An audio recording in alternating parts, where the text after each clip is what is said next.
Hello, fellow Rebel Capitalists. Hope you're well. Wanted to go over some of my thoughts regarding what is happening with Russia and Ukraine. I was extremely concerned last night on the live stream on the George Gammon channel. I still am very concerned. But I think I've maybe been able to connect some of the dots that I want to go over with you right now.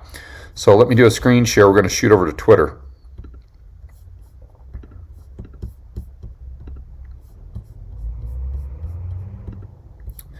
And we're going to go to my Twitter feed. There's a lot of things I want to point out here and just kind of give you some food for thought. Because if you didn't see my live stream last night on the George Gammon channel, one of the things that really had me worried is the same type of mania that I was seeing the media stoke around the cerveza sickness. It was, or is, the exact same thing I see them stoking around Ukraine and Russia. And I am not saying that I agree with what Russia's doing, that it's right. It's as a libertarian, you guys know my position. I'm against any war. I'm against Russia invading Ukraine, but I'm also against the United States invading Russia or the United States invading Iraq. So what I was sensing over the weekend is that the media is trying to set this up to where, again, I'm not saying that Russia or Putin isn't at fault, but they're trying to get the general public extremely emotional about this. And they're, in my opinion, they're trying to get the general public to go from a position of, listen, we want to stay out of this, we don't like it, but let's go Ukraine, hopefully they prevail, to a standpoint where the general public is, we hate Russia, we are afraid of Russia. If we don't send in troops, if we don't go to war with Russia, then we are leaving ourselves open. Russia is going to destroy us. It's the exact same argument you heard from the lockdowns, right? This goes back to 2020. Remember, we've got to lock down or else the cerveza sickness is going to get us.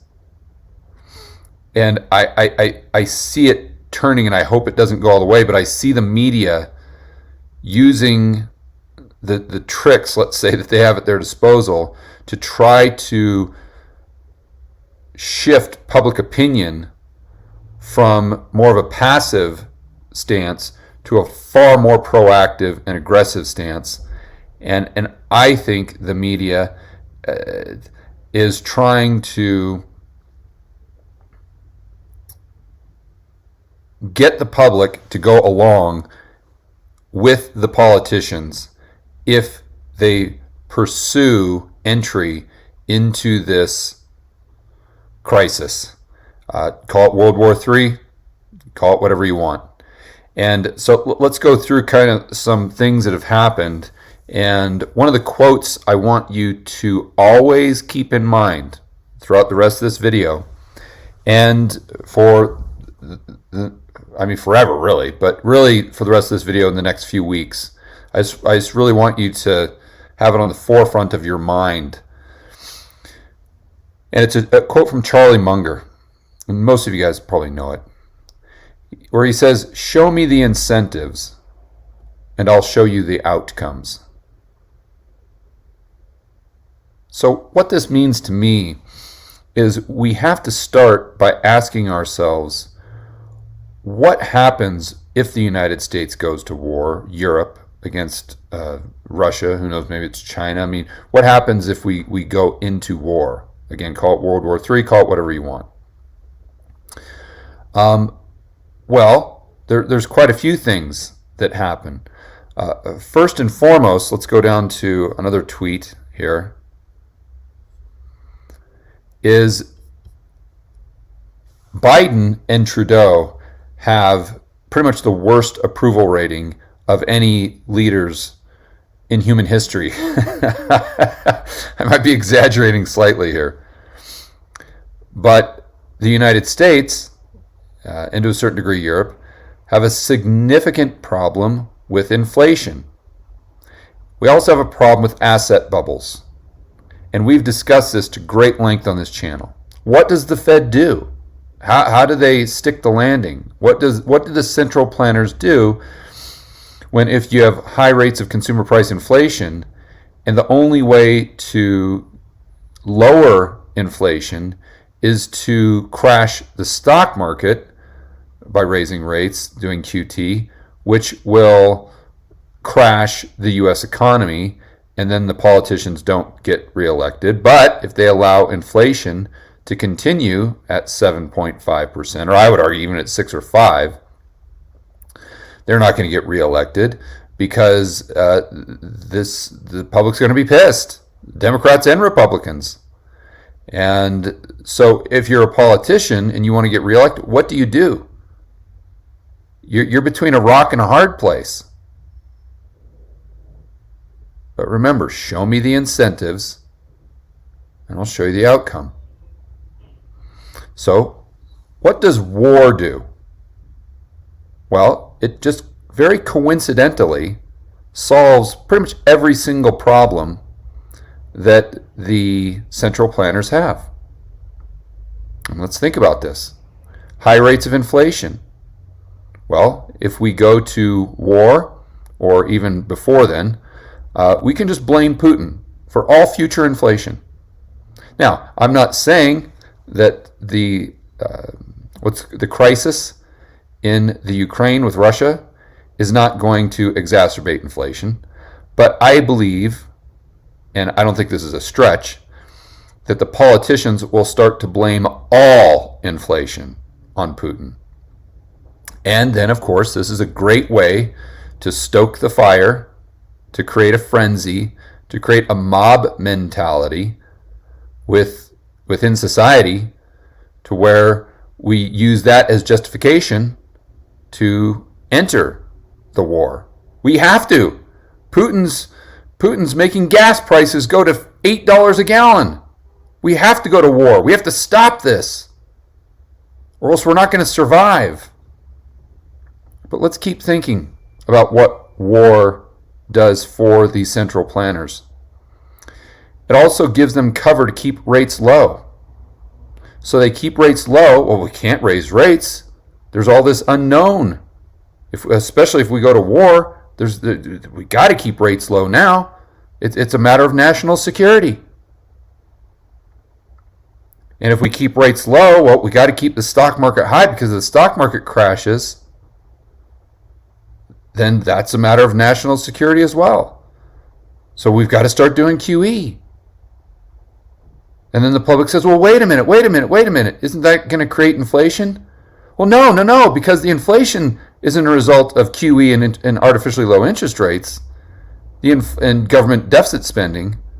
The inflation is because of Putin, remember? Oh, yeah. Oh, that's right. Yeah, I forgot. Complete manipulation. And then let's go on to the third problem. They have terrible approval ratings. What does war do? It's a perfect diversion, what I said here in the tweet.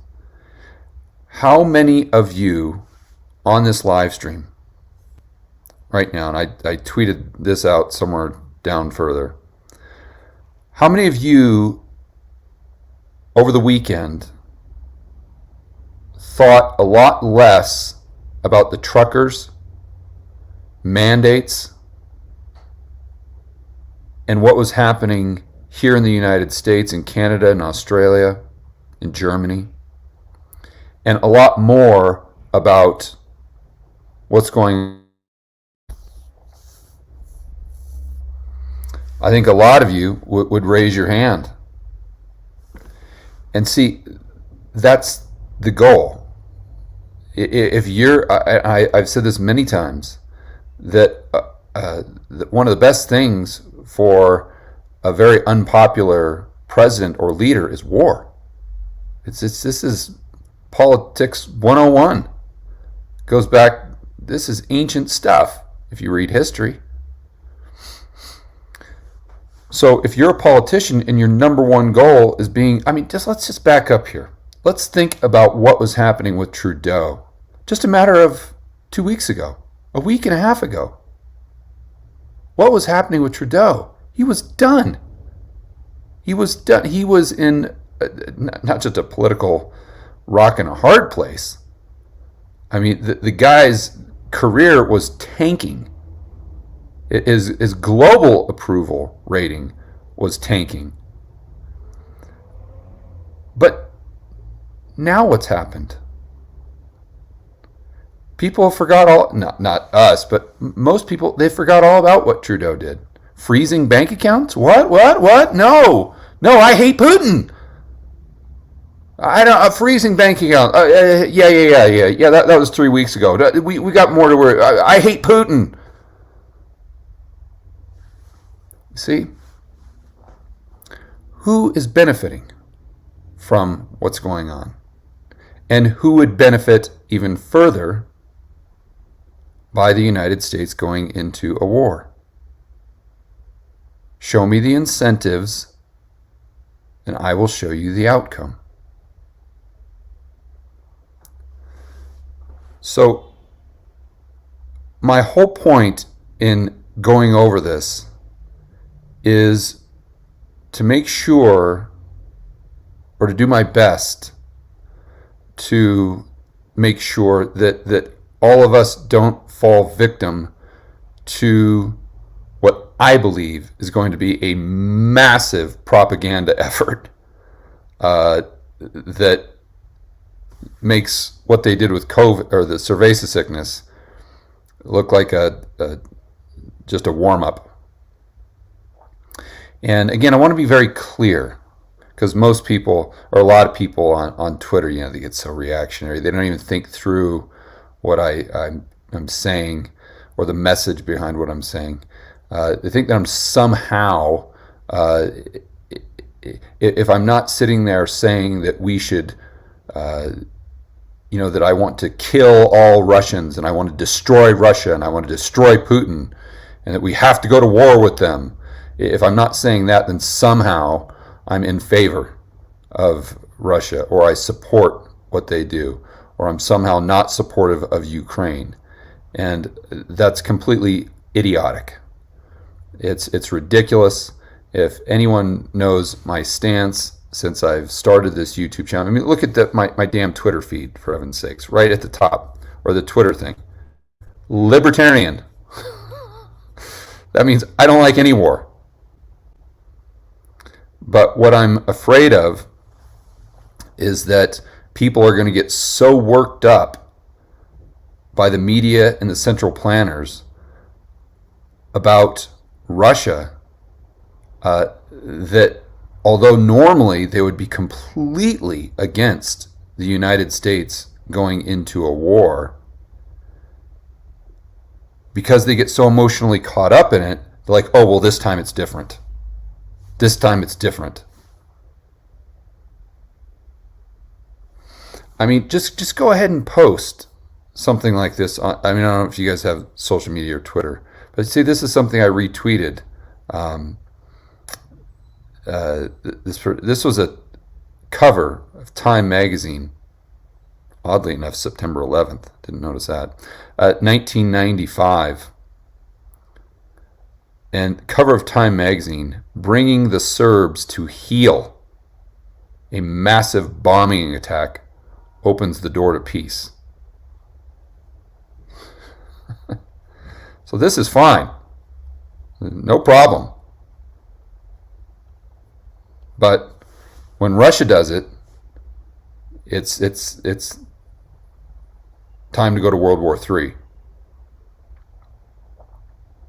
So, and again, I'm not supporting what Russia's doing, but I'm saying, listen, this is something that we have done in the past, and most of us were against.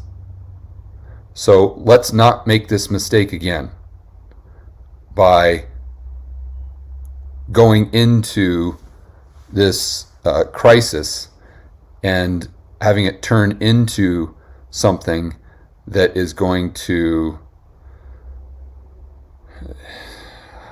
what's the right word? Well, let's go down to this this quote from Einstein. I know not with what weapons World War III will be fought, but World War IV will be fought with sticks and stones.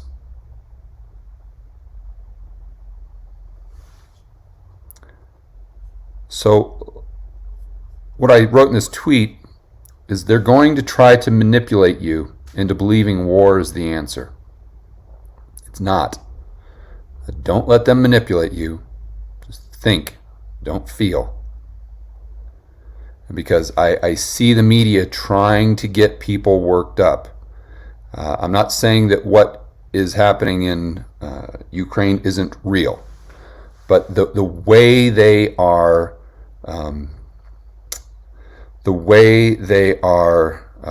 reporting it. And I got to say this over and over and over again. I'm not saying that I'm supportive of Putin. I am not in any way, shape, or form supportive of Putin invading Ukraine. And I hope that Ukraine pushes them back, and I hope that they win, obviously, right? I don't want to see any war, but I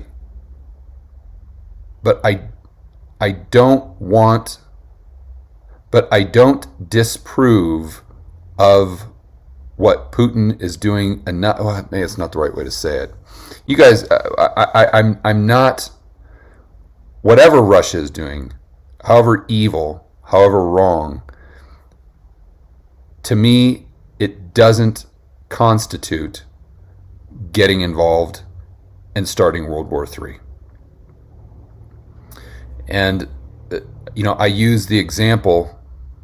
And see, here's something. See, this is where I really start to get nervous, guys.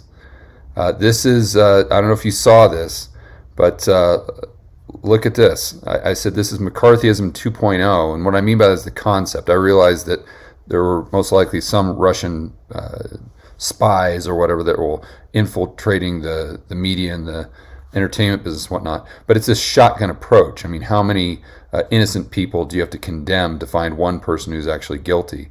So that's what I'm saying. It's this shotgun type of approach where everyone is just, we've got to assume everyone is guilty. It's not they're innocent until proven guilty. They're just guilty. Just everybody's guilty. And that leads to very, very bad outcomes, and that is an incredibly slippery slope. That's what I'm talking about by McCarthyism 2.0. But look at what's happening here. Metropolitan Opera says it will cut ties with pro-Putin artists. Okay. And then I said, how can anyone in their right mind not see where this is headed? Another thing I'd point out, going back to the truckers, is it seems very coincidental to me that the trucker movement represented the freedom movement. I think that's a good thing. But then the media and the central planners, the authoritarians, try to equate the truckers with Russia. This is 3 weeks ago. You guys remember this? Oh, the truckers are funded by Russia. Funded by Russia. Therefore, what they do is they try to conflate the two. So the average person who uses far more emotion than critical thinking, they start to, well, I hate Russia, therefore, if Russia is supporting the truckers are Russia, well, then I hate truckers. And then what happens is Russia attacks Ukraine, and therefore Russia is the Antichrist. Russia is Nazi Germany. And this is I'm not saying my opinion, I'm saying this is the way the media is portraying this. And again, I'm not saying that Russia isn't at fault here. And I'm not saying Russia is good. But I'm just saying that this is the way the media is portraying this. So let's think this through. Let's take it to the next step. So now we've got the freedom movement is associated with truckers. Truckers are Russia.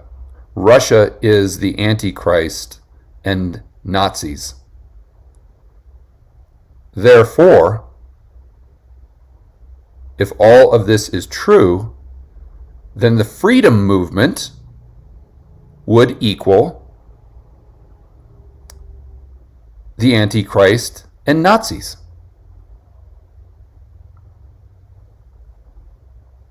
Comes full circle. So if you're for the freedom movement, well, then you're for the truckers, then you're for Russia, then you're for Nazis, then you're for the Antichrist. And therefore, we have to seize your bank account. We have to freeze your assets.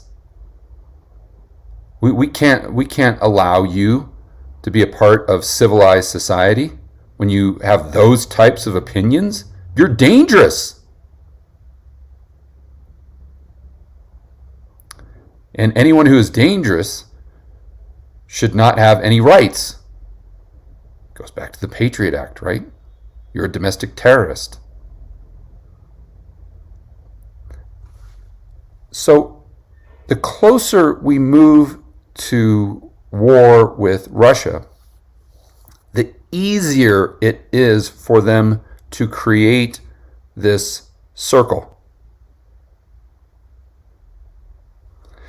And what would that lead to? Well, the obvious next step would be a central bank digital currency. Of course. Well, listen, we need to have the central bank monitor all transactions. Because McCarthyism 2.0, we have so many Russian spies out there. Look at the truckers. They're all Russian spies. Russia was funding them. So we've got to freeze their bank accounts, but that's not good enough. Well, what if the truckers and the people in the freedom movement were obviously Russian spies? What if they're somehow funneling money to Russia? I mean, we got them out of the SWIFT system. Maybe they're funneling Bitcoin to Russia. Maybe they're funneling cryptocurrency to get around the sanctions. Well, we can't allow this to happen. We need a central bank digital currency to monitor all the transactions. It's for your safety. It's for the greater good.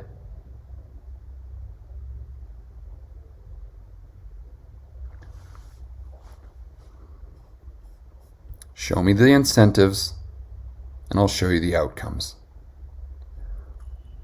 If the fact of the matter is the media is trying to take this crisis and suck everyone into it emotionally. If they're doing that, that increases the probability of the United States and Europe getting involved with this. That increases the probability of war, World War III, whatever you want to call it. Who does that benefit? Right? What is the incentive structure there? That benefits the global elite. This is a crisis that they could, it's not even take advantage of. I mean, you want to talk about never let a crisis go to waste. I mean, this takes it to a whole new level where I think people would demand that the global elite and the politicians take away their freedoms. We demand you set up a central bank digital currency and monitor every single one of our transactions. We demand that you take away our privacy. We demand that you censor all American speech because we are at war. You saw what the EU put into their kind of their pushback against Russia. It was the EU, and listen, when you see this, this is from a soccer games in the UK, I believe, over the weekend. This first thing it reminds me of Black Lives Matter. It has a very propaganda type of feel. But moving on here, that's not my point.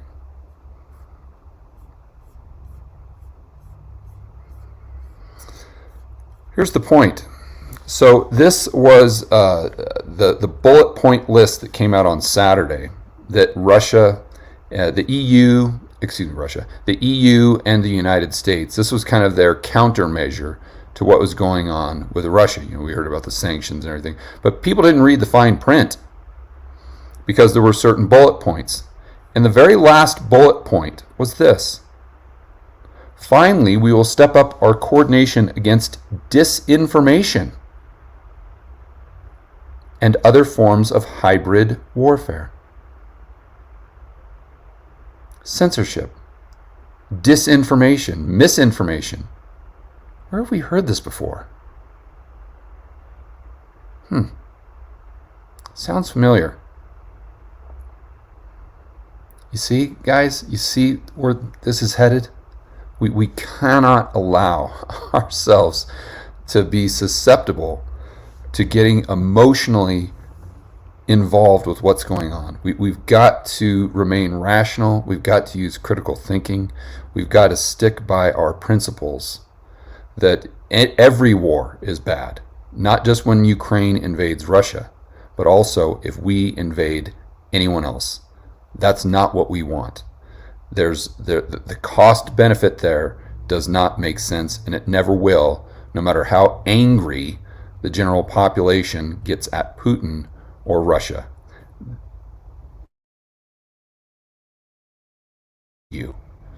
They want war because it makes it very easy for them to further usurp power and control. This is the end game. They're trying to take advantage of this crisis. Don't allow them to manipulate you.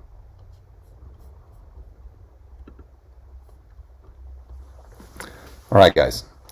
We'll be back with some more videos or live streams throughout the day. As always, make sure that you're standing up for freedom, liberty, free market capitalism. We'll see you in the next video.